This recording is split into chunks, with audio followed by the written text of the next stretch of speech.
پوری دنیا اس بات کو جانتی ہے کہ ایمان کی جان نبی پاک علیہ السلام کی محبت ہے۔ جب تک سرور کائنات صلی اللہ تعالیٰ علیہ وسلم سے ہر چیز سے بڑھ کر محبت نہ کی جائے، انسان کا ایمان مکمل نہیں ہوتا، وہ کامل مسلمان نہیں ہوتا۔ کتاب و سنت میں، آثار صحابہ میں، 14 صدیوں کی امت کی تاریخ میں تسلسل سے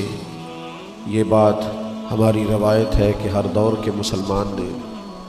نبی پاک علیہ السلام سے بڑا کھل کر اور بڑا ٹوٹ کر پیار کیا، اور یقیناً آج کے اس فتن دور کے اندر بھی مسلمانوں کی بہت بڑی تعداد ایسی ہے جو ہر چیز سے بڑھ کر اپنے پیارے محبوب صلی اللہ تعالیٰ علیہ وسلم سے محبت کرتی ہے۔ اور یاد رکھیے گا کہ کسی کے چہرے پر نہیں لکھا ہوتا کہ یہ عاشق رسول ہے، اس کے ماتھے پر یہ چیز نقش نہیں ہوتی، اس کی عادات، اس کا اخلاق، اس کے اطوار، اس کا کردار، اس کی گفتگو یہی بتلاتی ہے کہ یہ شخص نبی پاک علیہ السلام سے کتنا پیار کرتا ہے۔ ہر چیز کے کچھ نہ کچھ تقاضے ہوتے ہیں، کچھ نہ کچھ علامات ہوتی ہیں، تو محبت رسول صلی اللہ تعالیٰ علیہ وسلم کی بھی کچھ علامات ہیں۔ ان نشانیوں سے، ان علامات سے، ان تقاضوں سے پہچانا جاتا ہے کہ یہ مسلمان اپنے کریم نبی صلی اللہ علیہ وسلم سے بہت پیار کرتا ہے۔ قرآن مجید فرقان حمید نے ارشاد فرمایا کہ انا ارسلناک شاہدا ومبشرا ونذیرا، اے محبوب علیہ السلام، ہم نے آپ کو گواہ بنا کے بھیجا ہے، خوشخبری دینے والا بنا کے بھیجا ہے، اور ڈر سنانے والا بنا کے بھیجا۔ یہ شانیں آپ کو دی ہے لتؤمنوا باللہ ورسولہ وتعزروہ وتوقروہ، تاکہ لوگ اللہ پر بھی ایمان لائیں، اللہ کے رسول پر بھی ایمان لائیں، اور نبی پاک کی تعظیم بھی کریں، توقیر بھی کریں، وتسبحوہ بکرۃ واصیلا، اور صبح و شام اللہ کی پاکی بیان کریں۔ تو نبی پاک صلی اللہ تعالیٰ علیہ وسلم پر ایمان لانا یہ محبت رسول کا پہلا تقاضا ہے۔ میرے عزیزو، سب سے پہلا حضور کہا کہ یہ ہے، اور محبت رسول کی سب سے پہلی علامت یہ ہے کہ نبی پاک کی بتائی ہوئی ہر بات پر ایمان لایا جائے۔ صحابہ کا طریقہ یہ تھا کہ وہ کبھی بھی دیر نہیں کرتے تھے، جس طرح حضور فرما دیں اور جس وقت فرما دیں اور جس طرح فرما دیں، کھول کر فرما دیں یا اشارے سے فرما دیں۔ یعنی نبی پاک علیہ السلام نے 2 رکعتیں نماز مسجد اقصیٰ کی طرف منہ کر کے پڑھائی، اور 2 رکعتوں کے بعد رخ پھیر لیا اور نماز بیت اللہ کی طرف منہ کر کے پڑھائی۔ انہوں نے کوئی سوال جواب بھی نہیں کیا، انہوں نے کہا کہ ہمارا تو قبلہ ہی مدینے والے محبوب کی ذات ہے۔ گویا حاجیو آؤ شہنشاہ کا روضہ دیکھو، کعبہ تو دیکھ چکے ہو، کعبے کا بھی کعبہ دیکھو۔ جس طرح حضور کی چاہت ہو، سر تسلیم خم ہے جو مزاج یار میں آئے۔ تو سرکار دو عالم علیہ السلام کی ہر بات پر ایمان لانا، اور نبی پاک علیہ السلام کی ہر ارشاد کو دل و جان سے تسلیم کرنا۔ اور قرآن مجید نے اس مفہوم کو بیان کیا کہ حضور کے حکم پر اپنے دل میں کوئی بوجھ نہ محسوس کرنا، کشادہ روئی کے ساتھ سرکار کا ہر فرمان دل و جان سے قبول کرنا، جو حضور فرما دے، جو کریم فرما دے، جو جس وقت فرما دے، اس پر پورے طور پر عمل کرنا، یہ محبت رسول کا پہلا تقاضا ہے۔ اور دوسری بات، حضور کی تعظیم ہو، نبی پاک کی توقیر ہو، مومنوں کی طبیعتیں ڈھلی ہوئی ہو، حضور کا نام پاک آئے تو آنکھیں خود بخود جھک جائیں، دلوں میں خود بخود نرمی پیدا ہو جائے،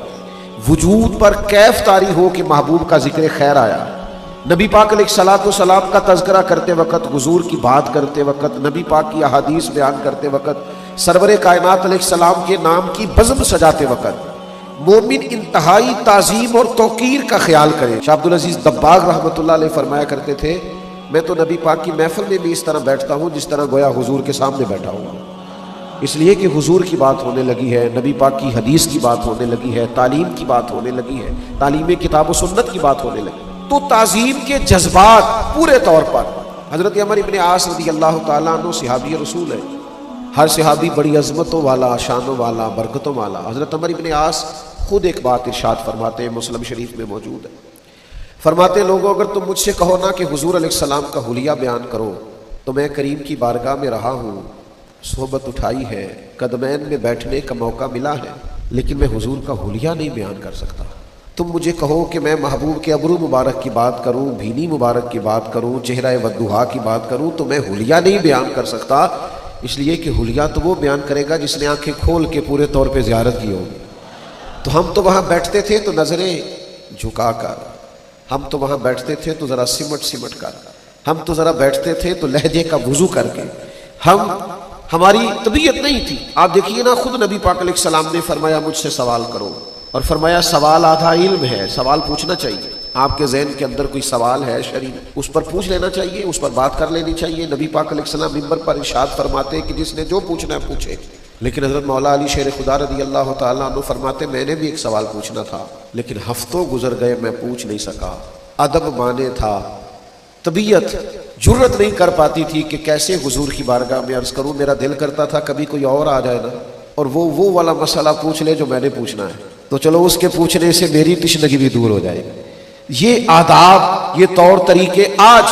چونکہ ہمارے ہاں ہر چیز میں وسعت آئی ہے، اظہار رائے کی لوگوں کو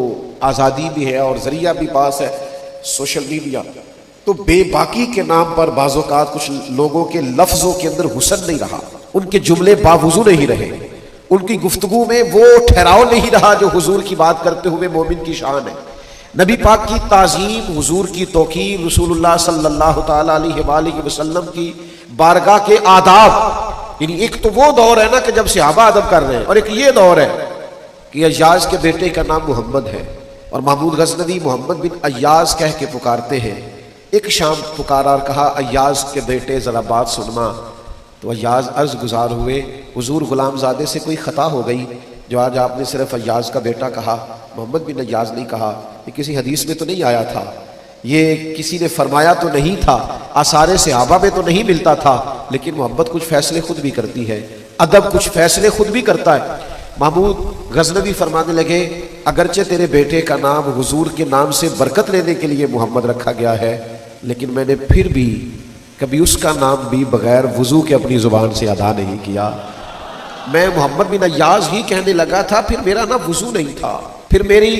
اس وقت وہ کیفیت نہیں تھی جو تقاضے ہیں اس نام کو پکارنے کے، تو میں نا آج ایاز کا بیٹا کہہ کے میں نے پکارا۔ بھائیو،